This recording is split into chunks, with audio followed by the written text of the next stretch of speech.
სალამი გიგი, მაქვს ჰავასი, ლემალ ელექსირი და ზადიგი. ვისხამ 3-5 სპრეის, 1-2 საათში კი სურნელს ვერ გრძნობ.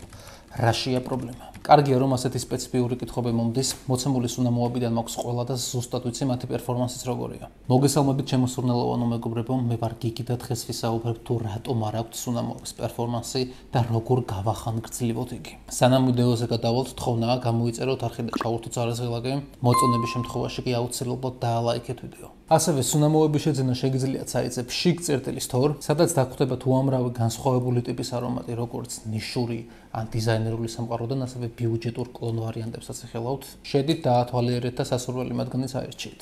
მსგავსი პრობლემები ხშირია და გამოწვეულია უამრავი ფაქტორით, როგორებიც არის ამინდი, კანის ქიმია, დიეტა, სტრესის დონე და ასე შემდეგ. დღევანდელ ვიდეოში მოცემული რჩევები კი აუცილებლად დაგეხმარებათ ამ პრობლემების მოგვარებაში. ხოლო ვიდეოს ბოლოს იხილავთ დაუჯერებლად ძლიერ არომატებს, რომლებიც სამუდამოდ გადაჭრის მოცემულ საკითხს. პირველი და ყველაზე გავრცელებული მიზეზი, რის გამოც არ იგრძნობა თქვენი არომატი თქვენთვის, ეს არის nose blind-ი, ცხვირის სიბრმავე. Nose blind-ი არის არაოფიციალური, თუმცა გავრცელებული ტერმინი იმ მდგომარეობის აღსაწერად, როდესაც ადამიანი ატარებს სურნელს, თუმცა მას ვერ გრძნობს.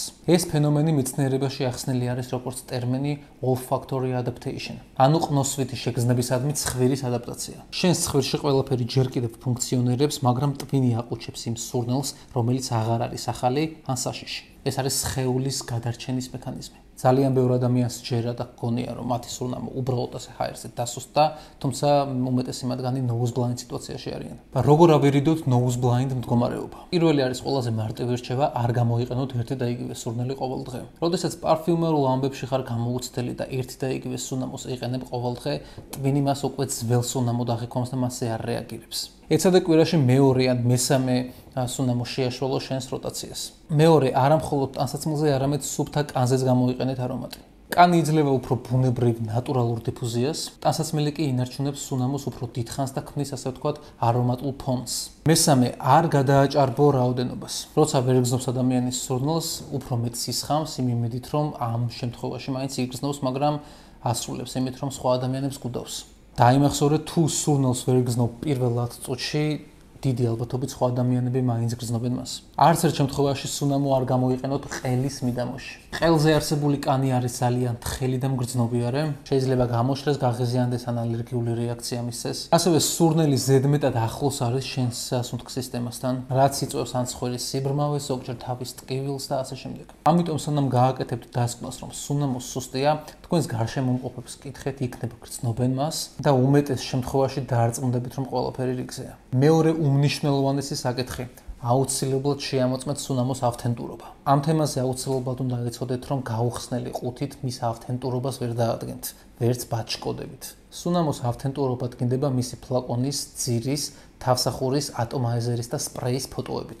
ამიტომ აუცილებლად გადაამოწმეთ სუნამოს ფასები, შეიძინეთ მხოლოდ ავტორიზირებული სელერისგან ან იმისგან, ვისაც ენდობით. სხვა ნებისმიერ შემთხვევაში მოითხოვეთ ის ფოტოები, რომლებიც გითხარით და გადაამოწმეთ სანდო ადამიანთან. ფეიკებზე ჩემი აზრი იცით და ისიც მოგეხსენებათ თუ რა საფრთხეებს შეიცავს მათი გამოყენება. საერთოდ არაა საჭირო სუნამოში დიდი თანხის გადახდა, რომ გქონდეს მშვენიერი არომატი. მაგალითად, მოტკბო არომატები, ვისაც გიზიდავთ, მშვენიერი არჩევანი არის ლატაფას Honor and Glory. Fresh ციტრუსოვან სექციაში შეხვდებით რასასის ჰავას Ice, რომელიც არის ძალიან ლამაზი საზღვაო არომატი. თუ უფრო განსხვავებული ტყავის არომატები გიზიდავს, აფნანის Rear Carbon-ი, რომელიც არის Tom Ford-ის Ombre Laser-ის კლონი. თუ არ ხართ კლონების ფანი, გიშლით ეთიკური ნორმები ხელს ან კაპიტალისტური კომპანიების გავლენის ქვეშ იმყოფებით, ბიუჯეტური ბრენდების არსებობს. მაგალითად ლალიკი, რომელიც მშვენიერ სუნამოებს უშვებს, ხელში მიჭირავს ლალიკის Angrenouar Extreme, რომელიც არის ბალზამური საკმევლის მიწიერი ვეტივერი დომინანტური არომატი. ოთხივე სუნამოს აქვს ძალიან კარგი პერფორმანსი და მისი შეძენა შეგიძლიათ ძალიან დაბალ ბიუჯეტში. მაგრამ თქვათ არც ცხვირის სიბრმავის ბაზა გვაქვს, სუნამოც ორიგინალია, მაშინ რატომ არ გვიძლევს არომატი? პრობლემა შეიძლება იყოს მზის სხივები. თუ სუნამო არასწორად გლას გაქვს შენახული, იქ სადაც მზის სხივები აღწევს, მან შეიძლება დააზიანოს სუნამო სტრუქტურულად. მზე არა მხოლოდ აცხელებს ბოთლს და სითხეს, არამედ რეაქციაში შედის კონკრეტულ მოლეკულებთან და მათ უნარებს ასუსტებს ან ანადგურებს. კიდევ ერთი და ყველაზე მნიშვნელოვანი მიზეზი, რის გამოც სურნელი არ გიძლებთ კანზე, ეს არის თქვენი კანის ქიმია. არის შემთხვევები, როდესაც სუნამოს ვერ იღებს კანის ზეთები და პიგმენტები და მას აქრობს. პერფორმანსზე ასევე მოქმედებს ადგილმდებარეობა და ამინდი. სიცხეში მოტკბო ინტენსიური აღმოსავლური არომატები უფრო მძიმე ხდება და ასე ვთქვათ იხუთება. მსგავსი არომატებისთვის უპრიანია გრილი სეზონი და საღამოები. ზაფხულში უპირატესობა მიანიჭეთ ნათელ, ციტრუსოვან, საზღვაო ხილოვან აკვირდების მქონე სუნამოებს. პერფორმანსზე გავლენა აქვს თქვენ დიეტას და სტრესის დონესაც კი. კორტიზოლი, იგივე სტრესის ჰორმონი, კლავს სუნამოს კომპოზიციას. ამიტომაცაა რომ ხშირად ერთი და იგივე არომატი განსხვავებულ დღეებში სხვანაირად პერფორმირებს და ასევე სხვანაირი სურნელით ხასიათდება. ახლა რაც შეეხება მოგვარების გზებს. ყველაზე სანდო მეთოდი არის უბრალოდ თავი მოხსენით სუნამოს და გადაიტანეთ მცირე მოსულობის ფლაკონებში და ატარეთ თან. 2-3 საათში ერთხელ 1-2 სპრეი ისხით და მდგრადობასაც გაიხანმხსილებთ. ასევე სუნამოს გამოყენება შეგიძლიათ ტანსაცმელზე, ტანსაცმლის ბოჭკოები უფრო მეტად ინარჩუნებს მის მოლეკულებს. უბრალოდ ახლოთ, ანუ გაესხამთ დისტანცია დაიცავით, რადგან ზოგიერთი სითხე მუქი ფერის არის, ან ისეთ ინტენსიურ მოლეკულებს შეიცავს, რომელიც ტანსაცმელზე ლაქებს ტოვებს. გაისხით პულსაციის ადგილებში, მაგალითად, მაჯებზე, ყურის ქვეშ. მე მიყვარს კეფაზე გამოყენება, რომ შლეიფი დავტოვო, ასევე ხელებზე, რათა მოძრაობის დროს ვიგზნო ხოლმე ჩემი არომატი და მკერდის მიდამოში, რათა ვიგზნო მისი სასიამოვნო შლეიფი. ზაფხულში თუ შორტებს იყენებთ, შეგიძლიათ მუხლის უკანაც დაისხათ. მოკლედ, სადაც სხეული მიდრეკილია, გამოხოს ოფლი და აფრქვიოს არომატი, სწორედ ისეთ ადგილებში გაისხეთ. ვაზელინს რაც შეეხება, ამ გზით თქვენ სუნამოსა და კანს შორის ქმნით ბარიერს. ვაზელინი უკეთესი მატარებელია, სუნამოს უფრო დიდხანს ინარჩუნებს არომატს, თუმცა დიფუზია აქვს ძალიან დაბალ დონეზე. შლეიფი, პროექცია, გამყოლობა თუ გინდათ სურნელს გქონდეს, ვაზელინი არ გამოიყენოთ.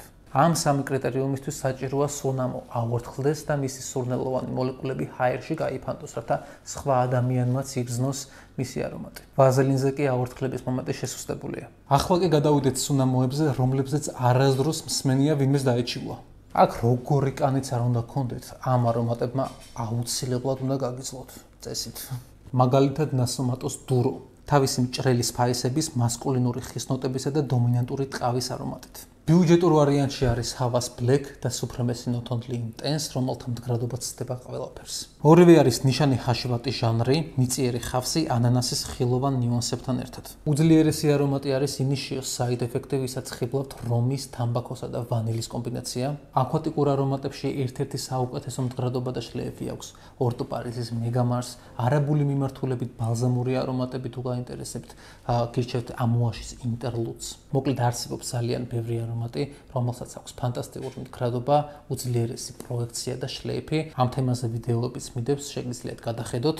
იმედია მოგეწონათ ეს ვიდეო და საინტერესო იყო თქვენთვის. მოცემული და სხვა სუნამოების შეძენა შეგიძლიათ საიტზე pshik.store, ბევრ საინტერესო რაღაცას აღმოაჩენთ. თუ მოგწონთ, რასაც ვაკეთებ და გინდათ გავაგრძელო, აუცილებლად დალაიქეთ ვიდეო და გამოიწერეთ არხი. ზარისხილაკის ჩართვაც არ დაგავიწყდეთ. მადლობა ვინც ბოლომდე დარჩით. მომავალ შეხვედრამდე.